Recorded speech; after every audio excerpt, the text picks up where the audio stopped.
लोग कहते हैं महाराज जी, जिस रुद्राक्ष को हम पहनते हैं उस रुद्राक्ष को कहाँ नहीं पहनकर जाना चाहिए। 5 स्थान बताएं जहाँ रुद्राक्ष पहनकर नहीं जाया जाता। कितने स्थान है? 5। और रुद्राक्ष को 5 स्थान पर पहनकर नहीं जाते। और रुद्राक्ष के लिए वर्णन किया गया है कि रुद्राक्ष कब कब उतार कर उसको वापिस अभिमंत्रित करना चाहिए।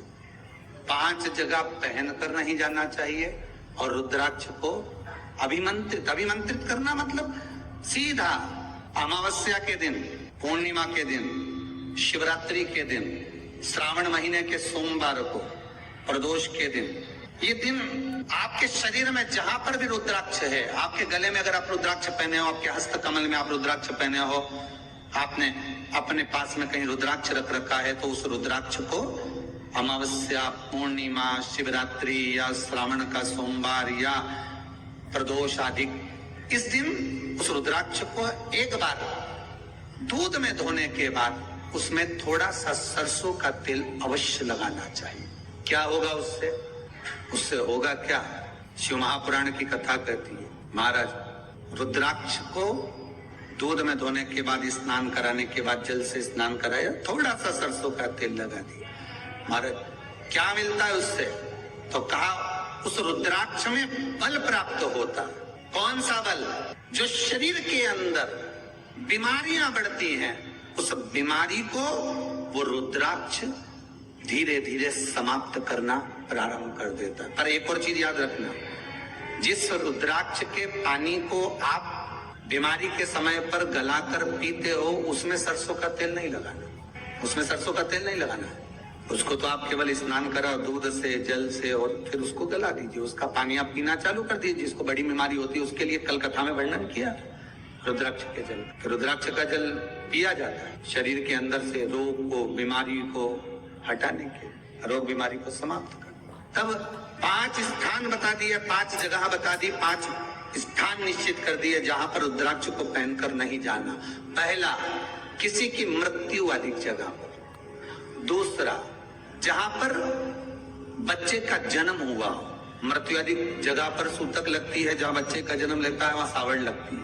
मतलब जीव जाने के बाद दुख का सूतक होता है, और बच्चा जब जन्म लेता है तो सुख की सावड़ रहती है। सुख की 2 स्थान।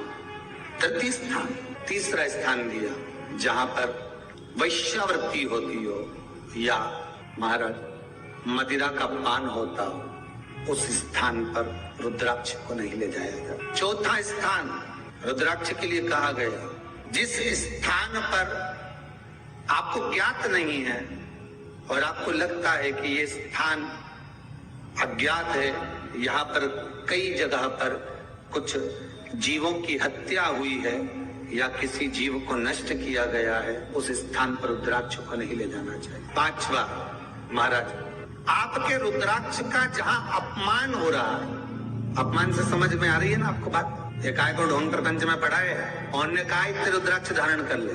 कौन ने कहा है? क्यों ढोंग प्रपंच में पढ़ा है? अगर हम रुद्राक्ष गले में पहन लेते और नारी का रजस्वला धर्म आ जाता, रजो धर्म का समय आ जाता है, वो रुद्राक्ष हम गले में धारण कर रखते हैं, तो वो रुद्राक्ष क्या वो बेकार हो जाता है? पहले एक बात बहुत अच्छे से समझ में, आप सन्यासी हो, जम के बोलो जरा, आप तपस्वी हो, आप साधक हो, आप उपासक हो, या आप बैरागी हो, आप एक गृहस्थी हो, घर में रहने वाली माँ गोदी में रखा हुआ बालक अगर गंदगी भी कर दे, पूरे कपड़े को भी बिगाड़ दे, तो माँ बच्चे का कपड़ा बदल देती है, और बदल कर माँ को ये जरूरी नहीं है कि उसको साड़ी बदलना, उसको कपड़े बदलना या उसको फिर नहाना। बच्चा जब गोदी में होता है तो माँ की गोद में कितनी बार भी गंदगी कर दे, फिर माँ अपने कपड़े बार बार नहीं बदलती, उसी कपड़े से काम करती रहती है, उसी कपड़े से सेवा करती रहती है, उसी कपड़े से भगवान का पूजन भी करेगी तो भगवान स्वीकार करेगा। क्योंकि मातृत्व के लिए, माँ के लिए, नारी के लिए छोड़ दिया गया है कि तुम पर हाँ, आप अगर पूजन करने बैठ रही हो तो आपको ये 7 दिन पूजन नहीं करना। पर रुद्राक्ष अगर आप पहन रहे हो, रुद्राक्ष अगर आप धारण कर रहे हो और अपने जीवन की सार्थकता के लिए स्वीकार कर रहे हो, जैसे तुलसी की माला और रुद्राक्ष की माला गले में पड़ी रहती है, तो ये कंपनी का ट्रेडमार्क होता है कि तुम कौन सी ब्रांड के हो। ये कंपनी का ट्रेडमार्क है।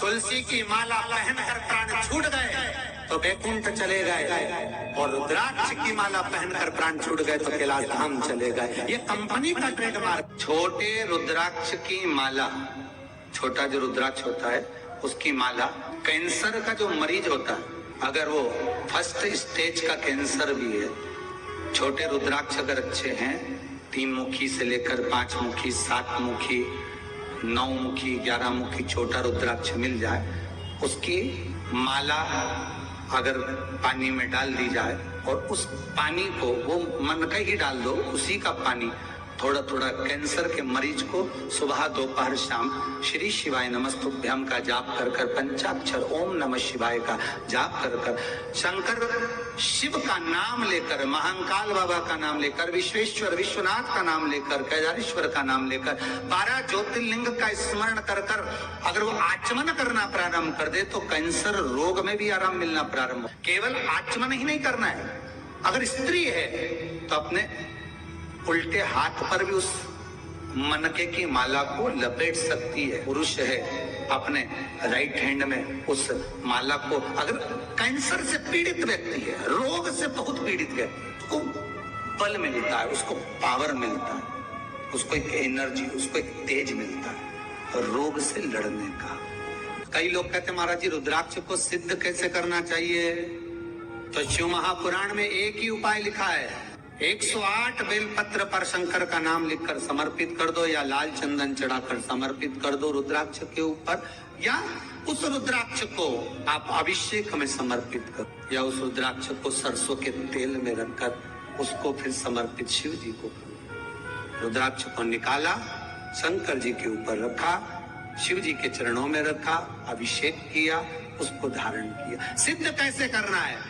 तो शिव महापुराण की कथा में एक संवाद बड़ा सुंदर लिखा कि रुद्राक्ष अपने आप में सिद्ध है।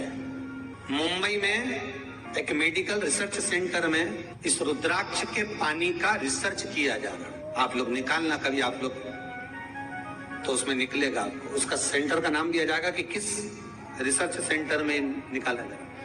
तो दोस्तों वीडियो आपको अच्छी लगी हो तो शिवाय नमस्तुभ्यम ओम नमः शिवाय। ये वीडियो अच्छा लगा हो तो लाइक और कमेंट जरूर करें। हर हर महादेव। ओम नमः शिवाय।